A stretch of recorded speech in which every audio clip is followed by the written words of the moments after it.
Hi అండి, నమస్తే. Welcome to our channel. ఈరోజు అయితే మీకు నేను బీట్రూట్తోని హల్వా ఎట్లా చేసుకోవాలనో చూపిస్తా. ఇక హల్వా చేసుకోనికి మనకి ఏమేమి కావాలంటే ఇక ఒక హాఫ్ లీటర్ అయితే పాలైతే తీసుకున్నా, అట్లనే ఒక కప్పు చక్కెర, నెయ్యి, ఇక బాదాంలు, ఇక ఇలాచి, ఇక బీట్రూట్లను పైన చెక్క అంతా తీసేసుకొని ఇక ఇట్లా కట్ చేసుకొని మనమైతే శుభ్రం చేసుకొని పక్కన అయితే పెట్టుకుందాం. ఇందాక మనం ఇక చెక్కు తీసుకున్నాం కదా, ఆ బీట్రూట్లని ఇక చక్కగా తురుముకొని పక్కన పెట్టుకుందాం. ఇక చూసినరా ఇట్లయితే తురుముకొని పక్కన పెట్టుకుందాం. ఇప్పుడు ముందుగా పొయ్యి వెలిగించుకొని బాండ అయితే పెట్టుకుందాము.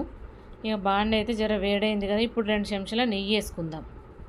ఇక మనం ఇప్పుడు ఈ బాదాంలను అయితే వేయించుకోవాలి.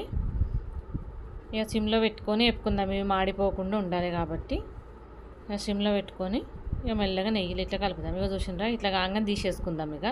ఇంకా జర ఎక్కువసేపు ఉంచితే మళ్ళీ నల్లగైతే మళ్ళీ. ఇప్పుడు అదే బాండిలకి మనం ఇందాక తురుముకొని పెట్టుకున్నాం కదా బీట్రూట్ను కూడా దీంట్లో వేసేసుకుందాము. ఇదంతా వేపుకునేటప్పుడు మనం పొయ్యి సిమ్లోనే ఉంచుకోవాలి, పెద్దగా పెడితే ఇదంతా మాడిపోతుంది. ఇక నెయ్యిల్నే మంచిగా వేపుకోవాలి, కలుపుకుంటూ ఉండాలి. ఇట్లా కలుపుతూ ఉండాలి. అది పచ్చి వాసన అంతా పోవాలి మనకు. అది వాసన వస్తుంటుంది కదా, పచ్చి వాసన, బీట్రూట్ వాసన అంతా పోవాలి. కమ్మగా వాసన వచ్చిన దాకా వేపుకోవాలి దాన్ని. ఇప్పుడు దీంట్లోకి ఇంకా జర్రంత నెయ్యి వేసుకుందాం. ఇంకా జర్రంత నెయ్యి వేసుకొని జర కలుపుకొని జరసేపు ఉంచుకుందాం. ఇంకా జర్రోడి ఇంకా జర్రోడి ఉంచుకుంటే ఇది జర మంచిగా ఏగుతుంది. నెయ్యిలో మంచిగా ఏగితే మంచిగా అప్పుడు కమ్మగా వాసన వస్తుంది. ఇక చూసిండ్రా ఇక మనకు జర్ర దగ్గర పడి జర ఉడికింది. ఇప్పుడు పచ్చివాసన అయితే జర పోయింది, లేకపోతే ఇక మొత్తం బీట్రూట్ వాసన వస్తుంది. ఇట్లా వేపుకుంటూ అనుకోండి మంచిగా వాసన వస్తుంది. ఇక ఇప్పుడైతే మనం దీంట్లో ఇట్లా పచ్చి వాసన పోయిన తర్వాత దీంట్లో పాలు పోసుకుందాం.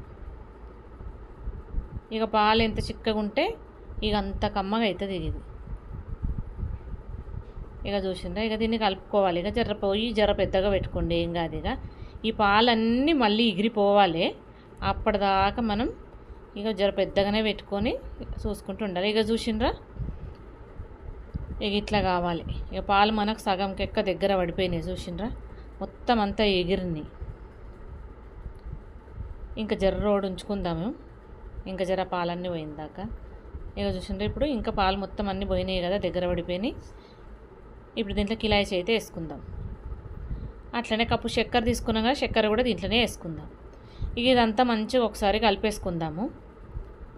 ఇక చక్కెర వేసిన తర్వాత మళ్ళీ పాకం మళ్ళీ ఇంత అయింది. చూసిండ్రా ఇదంతా ఎగిరి మళ్ళీ దగ్గరకు అయిన దాకా ఉంచుకోవాలి.